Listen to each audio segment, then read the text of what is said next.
Welcome, my name is Matt, this is Hidden Light, and I did an experiment, and I would like to share the results with you of that experiment.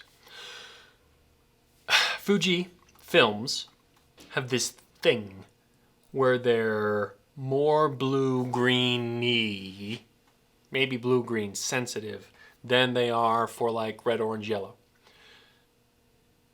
Sometimes that works for me, sometimes it works for me a lot less. So what I've been trying to do is figure out a filter I can put on the front of my lens when I'm shooting Fujifilm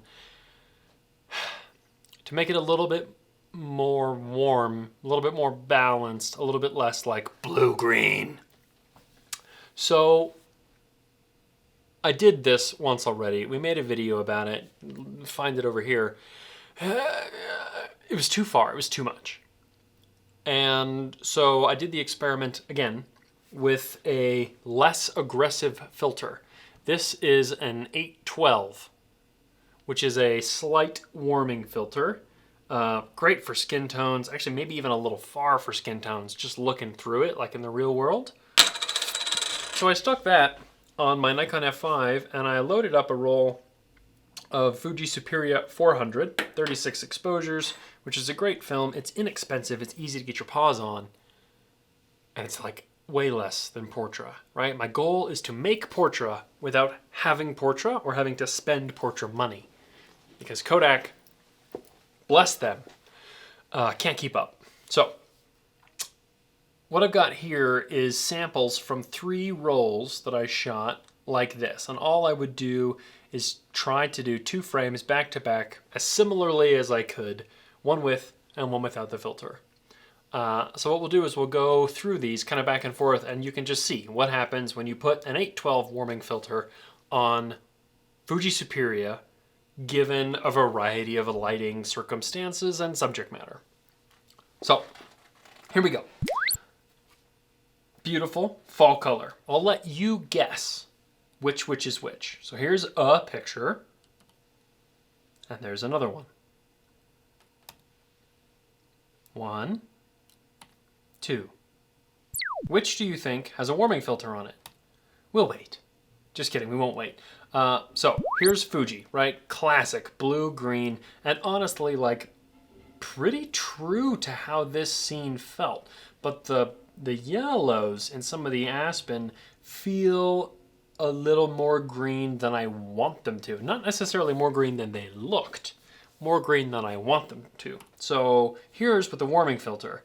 We start to see some purple in some places where maybe there probably isn't purple, and the green goes brown-ish.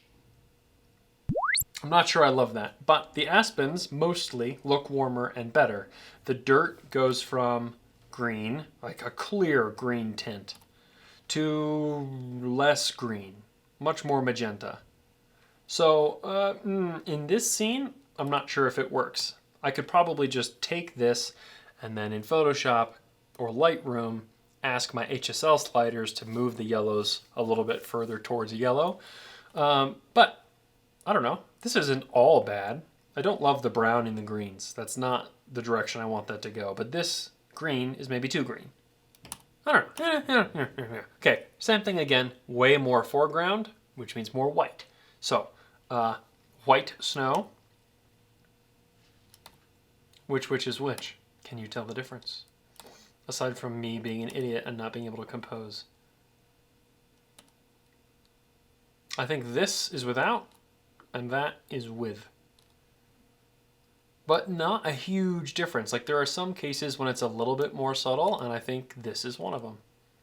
But this, all this dirt looks a little green to me. The trees are a nice, vibrant green. And this dirt looks like it goes a little less green. So, I don't know. Okay, here we go. So yes, the compositions are different because I'm an idiot. But like, you see how this yellow is less yellow? And this one feels like it's got a little bit more warmth to it. That's kind of what I'm aiming at in a situation like this where the entire frame is this yellowness.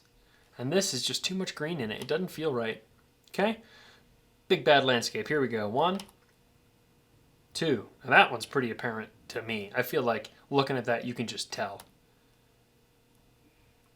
but it doesn't go brown and shitty like the other one did. Like this is a pretty reasonable, mostly neutral shot.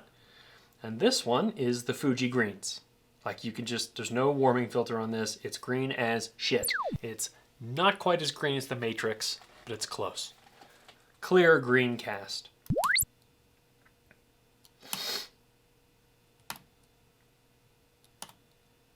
A little less obvious, a little more subtle, but you can still see it. Especially in like some of these grasses out here is where I see it a lot. And of course in the reflection, like the general tone of this reflection is very different. Okay, when you underexpose a shot, much more drastic. Like this is probably at least a half a stop under, maybe more. And like clearly with warming filter, look how purple and stuff this, it just gets a little nutso out here. And this feels much more natural, much more normal, much greener. And his skin tone actually is pretty good in this one. And this is too far. That's magenta. That's no. Bad. Bad. Okay, here's one more. So 1, 2. This, it does a much better job with the filter. So there's Fuji greens, like, whoa. And I'm still like at least a half a stop under here, right? Like there's not a whole lot of detail going on in some of these shadows. The camera's very clearly metering for some of these much brighter highlights, which leaves us in a worse place for some of the blacks and people, whatever. But her skin looks a lot better there and a lot more normal without sacrificing too much of the green, whereas this one is just obscene. Like that's, if you underexpose Fuji Superia, bad things can happen. Overexposing it, you'll be in a much better place. And I did something similar back whenever I did one of my first tests, is, you know, choosing to overexpose the film to hopefully get a little bit more of a clean result. This is the opposite of that. This is going to be CineStill 400D. So we've switched film stocks. Don't mind me.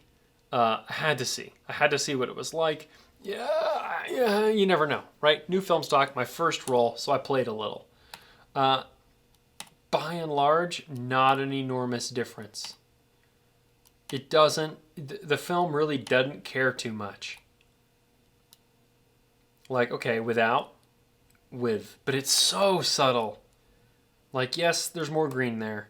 And yes, especially some of this you can see is getting a little purpley, but very reasonable, you know? Now my focus shifts, so this is hard to judge, but green as fuck, and then out, and it's less green. Like, I don't know. This one I think works better because I've got a lot more grass tone in it, but pretty good. Okay, lots of light. Here we go. Sufferfest. Green. Maybe a little less green. Like it's, it's lifting some purple here. You're seeing more purple down here. It's not too crazy. Okay, skin tones. Well exposed this time. Not being a moron about it. Here's Darrell, homeboy, shooting his RB. So, I believe we are back to Fujifilm for this one, just based on the look of the film. If this had been 400D, I think our highlights would have started to do some very strange stuff, so we're back into Superia for this one. So, there's one, and then there's another one. You guess. One, and then another one. You see the skin? Like, good, warm skin tones. He looks like alive, you know? Even the reflection of the lens, the red dot up here, the red of the umbrella. When you shift, the red of the umbrella is okay still. This is less vibrant, but his skin is completely different. Drastically different. And, I mean, the greens look good, but his skin, it's great for skin tones. Okay, this is one where I had to ask myself, did I actually change the filter? Because, so here's one, here's the other. 1, 2, 1, 2. That is incredibly subtle. Subtle. Puberty's rough, guys. I think this is without, and this is with. No, other way around. With, without. There's just a slight shade of green in here that, not a big difference. Next, this one you can tell, right? It's a big gray thing, hopper. I don't know what these are called. And a big gray building. So 1, 2, 1, 2. The warming filter, I'm pretty sure, is on this one. This one's a lot more neutral and normal looking. They're both good. I am the kind of person who likes to add warmth to all of my pictures all the time anyway.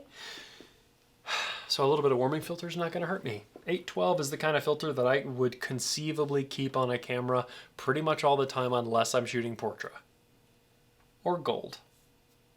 But pretty much every other film, I'm okay with warming up a skosh. Okay, here we go. Indoors, tungsten / LED lighting. So 1, 2. Aside from sharpness difference, because I'm a moron and focusing is hard, green, less green. Like, look at this tone out here, minus the scratch. Green, less green. I think this one's better. It's also more in focus. Good job. Like, look up here, too. Green, less green. Love that. All right, I think this is the last one.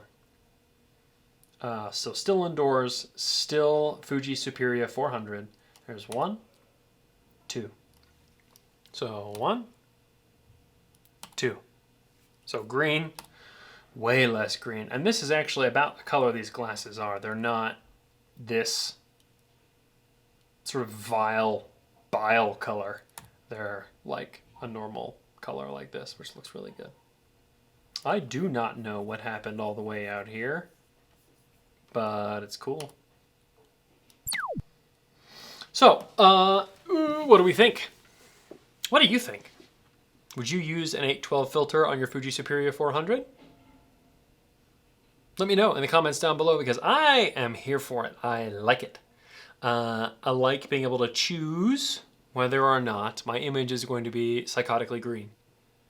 So, I mean, granted, Superia is way better than the old Fuji C200, which was crazy green and like almost to the point of unusable in some locations and lighting.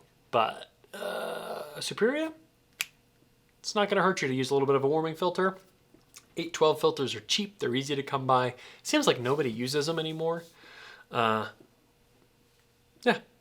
worth trying. Now you have seen the results of my experiment. If there are any other weird film experiments you want me to try, let me know in the comment section down below. And if you haven't already, frickin' like and subscribe, bro. Once we hit 1,000 subs, I get to turn off the ads to these videos, which would be super cool so that nobody has to watch frickin' ads anymore, because that's the worst. And we'll also be doing a print giveaway where one of you beautiful subscribers will get to get a platinum print of your own work made by me once we hit 1,000 subs. Subscribe. I don't know where it is. Down here somewhere. Okay. See you in the next one.